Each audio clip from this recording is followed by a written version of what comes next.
Hi, everybody. Welcome to Cover the Spread for Thursday, September 25th, 2025. Hey, if you're new to Cover the Spread, welcome aboard. Glad to have you here joining us on the Thursdays we kickstart week 4 of the NFL. Hey, we also got a couple on the MLB. For those of you that love some MLB action as well, one that's still got some definitely some implications, playoff implications, division implications, big game in the MLB. We got a big game on the slate for you in the NFL as well. So, hey, make sure you subscribe, give us a thumbs up on that notification bell. That way you get notified when this video drops as well. And then we'll get the capper, see how they're doing, and then we'll get right to the 3 plays we got rolling for Thursday's action. We'll head on over to Vegas. Al, how are you doing here, buddy? Pretty good. We got football back, some serious baseball going on, playoff implications, ready to get firing once again. Definitely looking forward to starting another week of football as well. So we'll kick it off on the Thursday. How you doing, Ninos? Yeah, doing pretty good. Obviously, excited to have our NFL back after a couple of days off.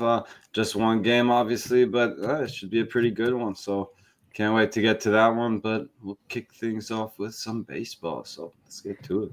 Definitely. Without further ado, let's try to knock it out of the park with some baseball action. And we got the Marlins taking on the Phillies. Vegas Al's game. He's going to get us going here in this one.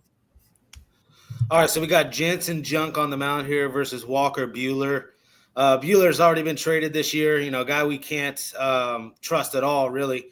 But his last 5 outings, he actually hasn't looked too bad, a 3.38 ERA. So we'll give him some credit there.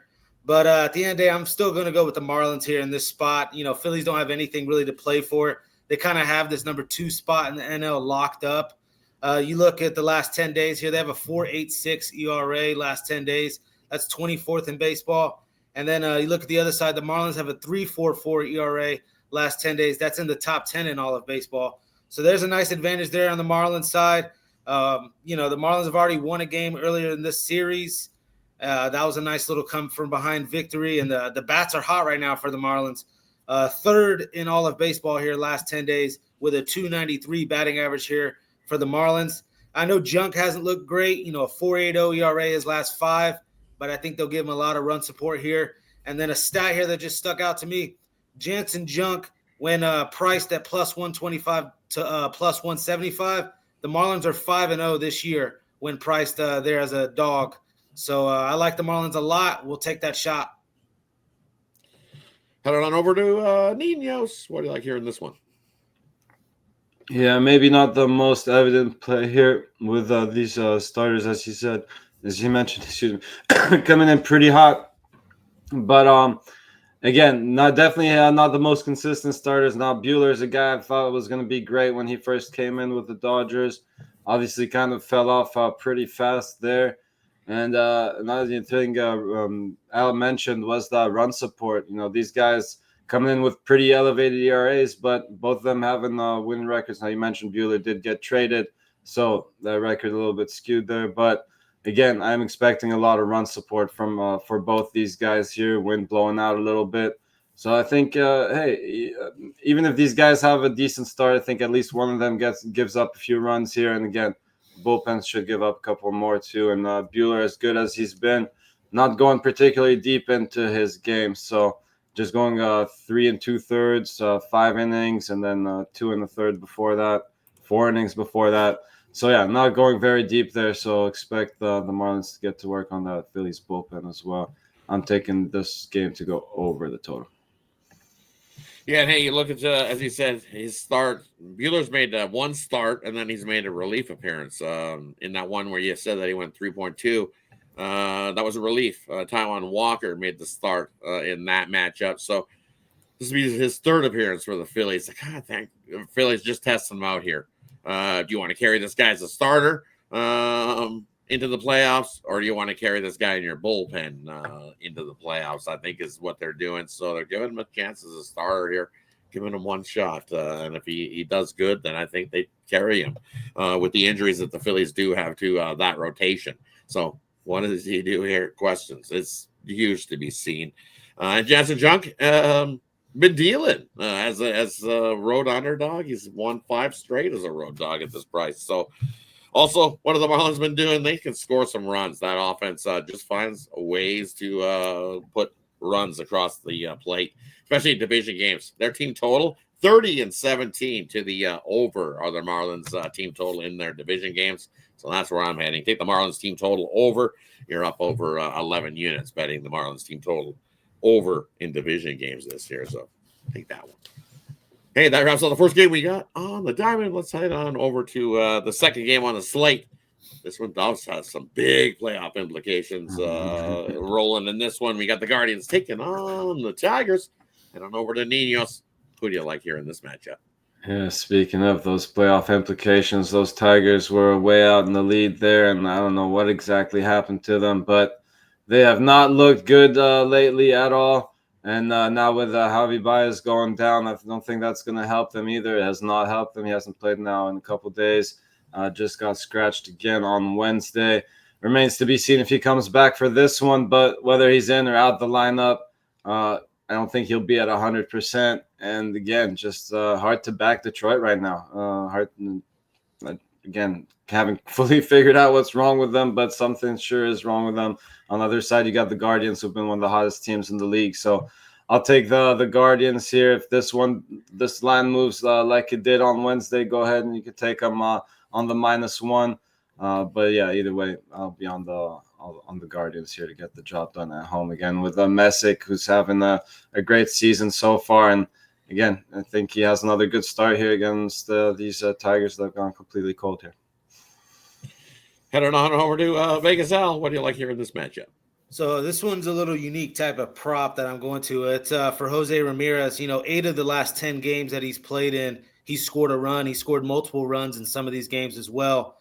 I'm going to go with basically like a -1 for him to score a run. So he does need to score 2 for you to cash.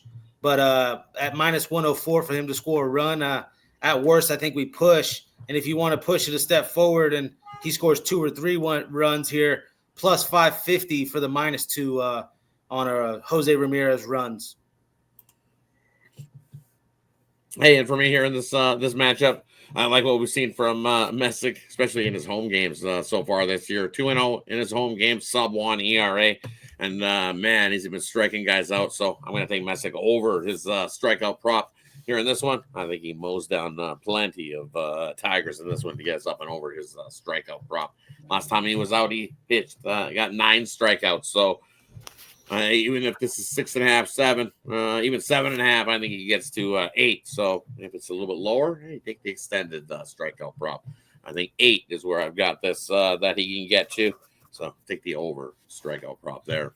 Let me clarify real quick. So actually, it's 1 or more runs at -104, and then 2 or more runs at plus 550 there for Jose Ramirez. Just had to clarify that. Mm-hmm. All right. Hey, that wraps up the 2 on the diamond for you on Thursday. Let's head on over to the big Thursday night football game where we got the Seattle Seahawks heading into Arizona to take on the Cardinals. And you look at this line, I see 2.5. Well, it opened at 2.5. Arizona. It's totally, completely flipped to the Seattle side. Just wanted to see if we've seen a 2 yet in this lineup. There's still 1.5 in most places. Still 1.5 in most places for Seattle. Wouldn't be surprised if this goes 2.5 by the time this kicks off. Here in this one, big news: Connor out for the Cardinals, having to undergo surgery. Not sure how long he's going to be out for, but it's definitely going to be an extended amount of time. They should be missing their top running backs, so you're going to have to, as a Cardinals squad, rely on some improvements. They're going to have to step up in this spot in the running back position. Trey Benson. They used for 21 attempts already this season. Hey, not bad. He's rushed for 125 yards, about 6 yards per rush. So he just needs to hold on to the ball and not turn it over.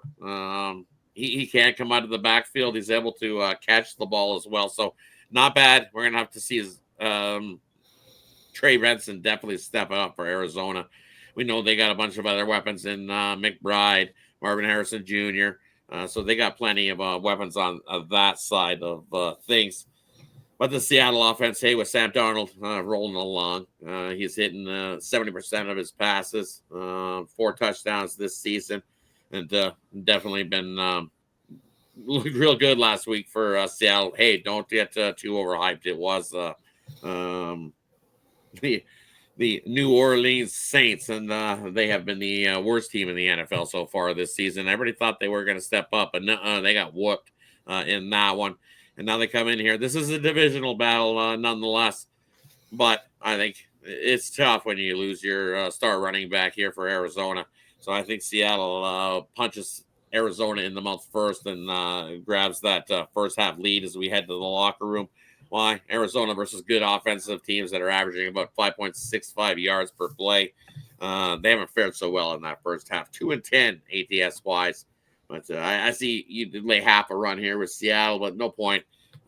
Just take Seattle on the money line here in the first half. Seattle's got the lead as they head into the halftime break. Hey, head on over to Vegas Al. What do you like here on the Thursday Night Football? So I'm going to go to another prop here. I was looking at for Torrey Horton. He's basically the third wide receiver for Seattle. Obviously they have Cooper Kupp there and then Jackson Smith and Jigba. I think they're going to be drawing all the attention here from this Cardinals defense, who's been stingy here to open the season up. I think Torrey Horton's going to have a chance here to make a couple plays. The over 24.5 yards receiving is something I'm looking at.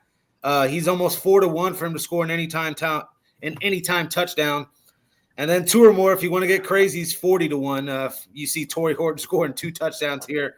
But I think I'm just going to go to the over 24.5 yards receiving here for Torrey Horton. Head on over to Ninos. What do you like on the Thursday Night Football? Well, hopefully those receptions and, as you said, that hot start for the Seahawks puts my play in a good position here. I'll be taking Kenneth Walker the third to get himself another touchdown here. Now he didn't. He went scoreless in week 1, then scored 1 touchdown week 2, and got 2 touchdowns in week 3.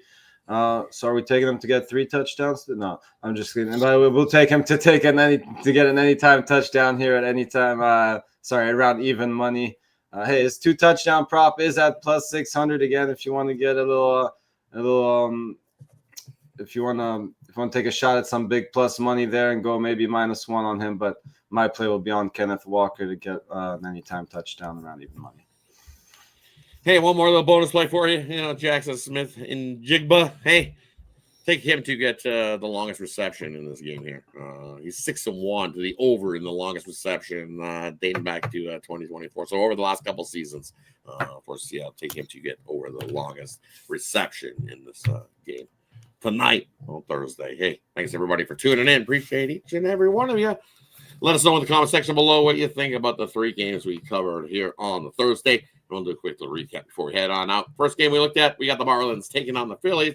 Jackson Junk on the bump. Grab Jackson Junk and company. They've been the hottest team and the biggest money maker in MLB this season is in the Money Marlins. Next game we got the Guardians taking on the Tigers. Ninos' game, he says grab the Guardians here in this matchup. And then last game, the Thursday nighter, we got Seattle heading into Arizona. And I say, hey, grab Seattle on the money line there in the first half. They got the halftime lead heading into the locker room. Hey, thanks everybody for tuning in. Appreciate each and every one of you. Make it a good Thursday. Let's do what we always do, and that is cover the spread.